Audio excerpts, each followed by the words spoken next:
అతనొక్కడు ఆయనకు ఇద్దరు భార్యలు అయితేనేం ఆ గ్రామ ప్రథమ పౌరులు ఆ ముగ్గురే. ఒకటి కాదు రెండు కాదు ఏకంగా 5 దఫాలుగా అంటే 25 ఏళ్లుగా భర్త లేదా ఇద్దరు భార్యలు ఆ గ్రామ సర్పంచ్గా ఎన్నికయ్యారు.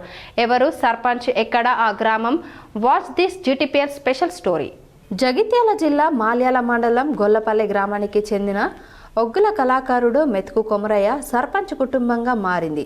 కథలు చెప్పుకుంటూ జీవనం సాగించే కొమరయ్యకు ఇద్దరు భార్యలు దేవమ్మ, యాదమ్మ, ఇద్దరు కూతుళ్ళు ఉన్నారు. నిజాయితీ నిబద్ధత గల వ్యక్తి కావడంతో 1995 నుంచి ఆయన లేదంటే ఆయన ఇద్దరు భార్యలే సర్పంచ్గా పనిచేశారు. తొలిసారి 1995లో జరిగిన పంచాయతీ ఎన్నికల్లో గ్రామ సర్పంచ్ పదవి బీసీ జనరల్కు రిజర్వ్ కావడంతో కొమరయ్య ఏకగ్రీవంగా సర్పంచ్ అయ్యారు. రెండవసారి అదృష్టం బాగుండి బీసీ జనరల్ రిజర్వ్ కావడంతో కొమరయ్య మరోసారి సర్పంచ్గా ఎన్నికయ్యారు.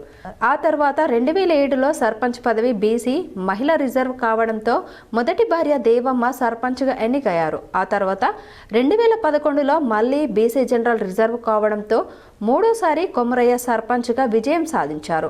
2018లో జరిగిన పంచాయతీ ఎన్నికల్లో గ్రామ సర్పంచ్ పదవి బీసీ మహిళ రిజర్వ్ కావడంతో రెండో భార్య యాదమ్మ పోటీ చేసి సర్పంచ్గా బాధ్యతలు చేపట్టారు. ఇప్పుడు మళ్ళీ బీసీ జనరల్ రిజర్వ్ కావడంతో కొమరయ్య సర్పంచ్గా బరిలో నిలిచాడు. గత 5 దఫాలుగా కొమరయ్య ఆయన ఇద్దరు భార్యలు సర్పంచ్గా ఎన్నికై గ్రామస్తుల మదిని గెలిచారు. ఆరోసారి కలిసొచ్చిన రిజర్వేషన్ను అనుకూలంగా మలుచుకుని ప్రజా తీర్పును కోరుతున్నారు.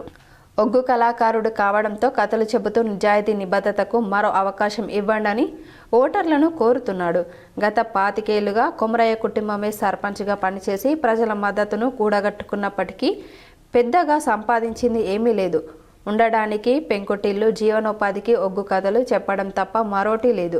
ఇప్పటికీ కులవృత్తి ఒగ్గు కథలతోనే జీవనం సాగిస్తున్నాడు. గ్రామాభివృద్ధి, ప్రజా సమస్యల పరిష్కారమే లక్ష్యంగా ముందుకు సాగుతున్నాడు.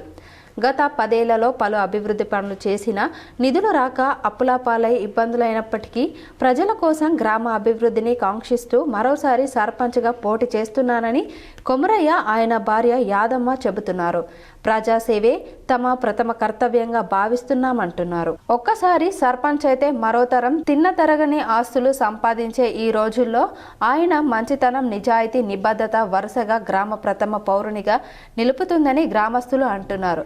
గ్రామస్తులకు సేవ చేయడమే తప్ప 5 రూపాయలు సంపాదించలేదని, అందుకే వారికి వరుసగా సర్పంచ్గా అవకాశం కల్పిస్తున్నామని